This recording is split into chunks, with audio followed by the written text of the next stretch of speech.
To idan mutum zai yi verification level 2 na ICE network, idan suka turo ma shi dama an sani in ka je ka danna gurin da za ka yi mining ne za ka ga sun yi ma popping ɗinsa bayan ka yi na phase 1 kenan. So idan suka turo ma za ka ga something like this. So wannan abin da ake bukata a nan da farko suka ce open X and search for ICE blockchain. Za ka je kan Twitter ɗinka sai ka fara yin searching na ICE blockchain. Handle ɗinsu kenan na Twitter. So bayan ka yi searching ɗinsu ka shiga kan profile ɗinsu za ka ga wani posting da suka yi pin ɗinsa. Za ka ga posting ne akwai like da yawa a kansa da wannan. To nan gurin inda aka sa alamun abin kamar layi haka shine wurin copy. In kai copy ɗin, yawa kakka danna wannan continue ɗin sai ka yi copy ɗin nan sai ka je kan Twitter ɗin.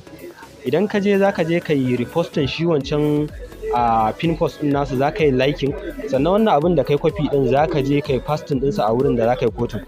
Kamar yadda ake gani yanzu za mu koma kan Twitter ɗinmu. Wannan shine kan Twitter ɗinmu kamar yadda ake gani. Za mu je gurin searching bar. In muka je gurin searching bar za mu yi searching ɗin ICE. Kamar yadda ake gani ICE ga ta nan ya fito. Sai mu shiga.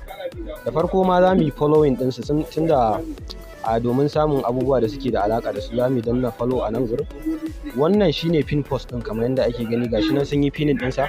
Za a ga yana da kamar yadda ake gani an yi engaging da yawa a kansa, akwai wajen 57.8 na commenting da dai sauransu. To sai mu yi danna like ɗin nan, sannan sai mu yi retweeting ɗinsa, reposting kenan. Sai mu yi reposting, mun yi reposting, sannan kuma shi quote ɗin nan inda aka sa quote daga ƙasa kenan nan za mu danna. To wancan wanda abin da muka yi copy ɗin da baya daga can kan ICE network ɗinmu shi za mu zo nan mu yi pasting kamar yadda ake gani. Wani rubutu ne haka, za mu zo mu yi pasting ɗinsa. Yawwa, so mun yi pasting ɗinsa, sannan za mu je gurin comment ma domin mu ƙara samun tabbaci cewa abin ya yi, za mu ƙara yin pasting ɗinsa.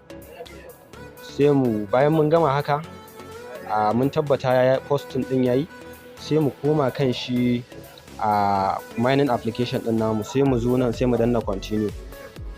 Nan suna tambayar mu cewa mun gama shi wancan abubuwan, mun yi liking, mun yi retweeting, mun yi quoting, sai mu ce yes confirm. To a nan gurin nan link ɗin da muka yi wancan aikin za mu je mu kwafo, saboda haka za mu ƙara komawa Twitter. Amma muka koma Twitter za mu je kan profile ɗinmu ne kamar yadda ake gani. Idan ka je kan profile ɗinka, wannan reposting ɗin da kai yana da link kamar yadda ake gani, gashi nan gurin za mu zo sai mu danna wannan yankan, ko kuma ma za mu shiga kan wannan ɗin ne. Sai mu zo daga ƙasa ga wurin da aka kamar za ka yi share ɗin abu, sai ka danna kansa. In ka danna kansa ga copy link. Bayan ka copy link ɗin sai mu koma kan nan gurin. Shi wannan link ɗin da muka yi copy shi za mu zo mu yi pasting a nan gurin. To wannan shine link ɗin shi wancan quoting ɗin da muka yi. Za mu danna verify a nan gurin. Gashi nan yana wannan. Insha Allah yanzu yana cikewa ɗin zai yi. Yawwa, to alhamdulillah kamar yadda ake gani yanzu bayan wancan second ɗin sun shiga sun gama cika, gashi KYC ɗin mu yayi complete.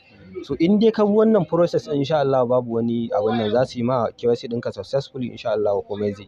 Alhamdulillah yanzu za mu continue. In muka zo nan kamar yadda ake gani gashi ya mana tick da green color cewa wannan mun gama KYC ɗin mu level 1 da level 2. Ubangiji Allah ya sa mu dace.